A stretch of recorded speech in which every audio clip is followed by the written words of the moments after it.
après un diagnostic tardif, trouver refuge dans ces patients face au monde souvent trop bruyant, trop rapide et trop dur. Le monde, c'est surtout dans le monde dans lequel on vit, où il faut aller toujours plus vite. Et en fait, c'est pour ça aussi que pour moi, les gens se perdent.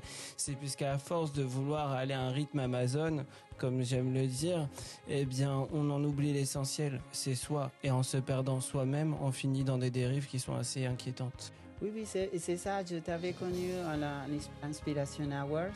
Là, c'était, même que tu étais un peu stressé, tu as dit que pour parler en face du public et comme ça, quand il y a beaucoup de bruit, le mot qui m'est arrivé trop loin, que tu as fait le possible pour s'adapter à nous.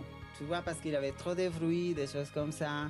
Et tu fais le possible pour t'adapter au moment, non? En fait, c'est ça. Après, pendant 29 ans avant que la médecine se décide à mettre un mot sur mes mots, c'est quand même beaucoup, hein. Surtout qu'on se dit qu'on a quand même beaucoup de chance, on est en France et théoriquement c'est pas censé arriver. Bon, c'est arrivé, donc je me suis adapté aux autres pendant 29 ans.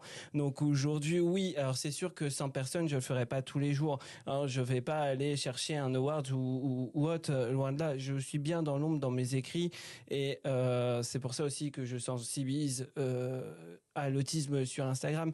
Mais oui, il y a cette force d'adaptabilité quand on est Asperger, puisqu'on trouve des stratagèmes donc pour essayer d'aller vers vous, pour voler vers vous. Des stratégies, voilà, je sais qu'est-ce que c'est ça, je sais. Je sais que c'est ça et c'est pour ça que ça me touche beaucoup. C'est pour ça que je pensais te faire élargir l'invitation de venir à mes podcasts. Rappelle-toi, 12 jours après, non? On avait discuté.